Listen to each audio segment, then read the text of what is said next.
Welcome to Mr. Tolly's class.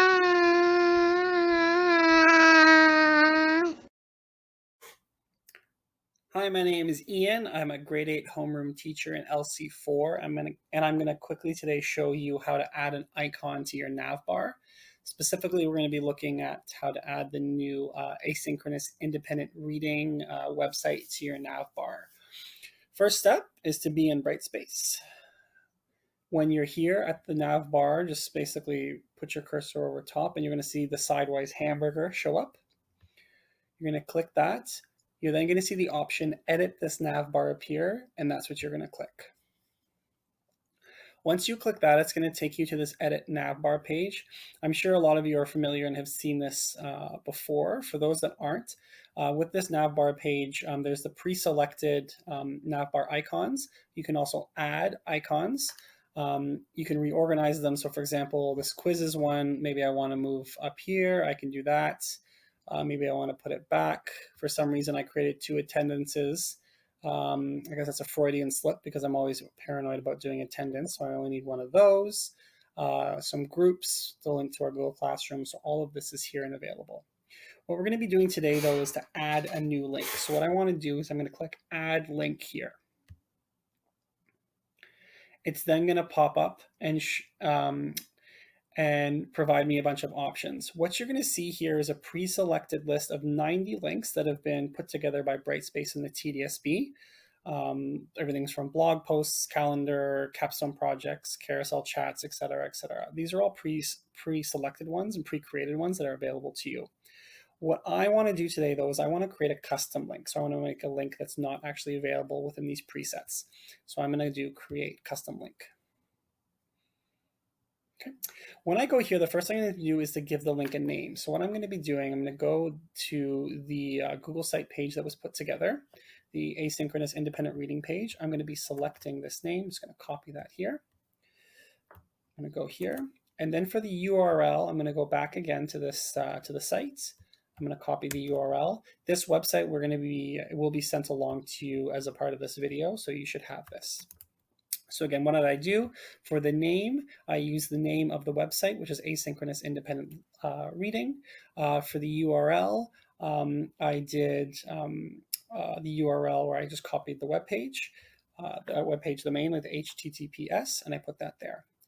Now for behavior, there's a few different options. You can, for example, have this open in the same window you're in, which I believe will actually close the window you're in, or more ideally, you'll open a new tab or a new window so you wouldn't close Brightspace. And I would just, the pre-select is here and I would just keep that. Next thing what you want to do for this is want to add a picture. So what I did already is I had downloaded the TDSB logo. So I'm just going to click the upload button. I put it in my downloads, delete the logo.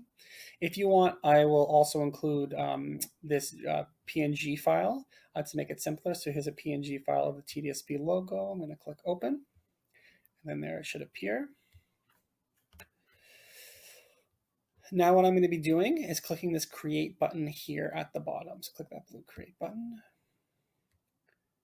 And there we go, asynchronous independent learning pops up right here, alphabetical.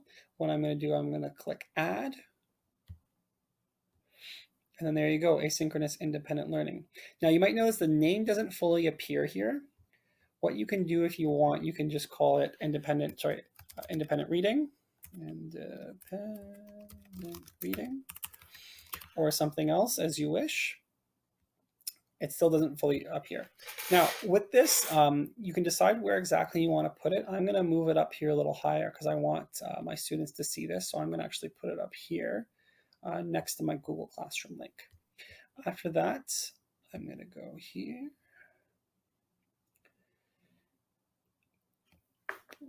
And then here we go. So just a little update here for you. We have actually decided to change the suggested picture for the widget. So we've replaced what was previously the TDSB logo with this stack of books. We wanted it to be a little more focused on the specific activity. It the widget's going to take students to, so we put some books in there. We are also recommending that you name it ind.reading. Now, just to be clear, both the picture and the title itself are something you can customize yourself to your preference. If you feel that having a different name works best for your class, you can definitely do that. And also, if you would like to use a different image, that is something up to you. For those that are interested, this image has been sourced openly from Wiki Commons, so there's no issues in terms of our use. There's no copyright or other issues. Final reminder here, just remember that when you are naming this, as you can see here with my Google Classroom post, there is not actually a lot of space for characters. So in this case, we have 1, 2, 3, 4, 5, 6, space, 1, 2, 3, 4, 5, 6, 7. So we have 6, 7, 13 and a space. It was the entire length of the character count we could use.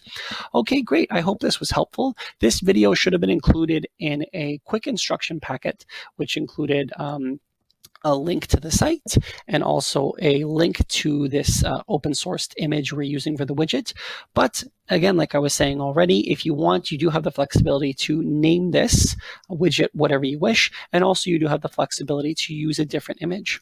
Okay, well, that's all from me today. And good luck teaching online.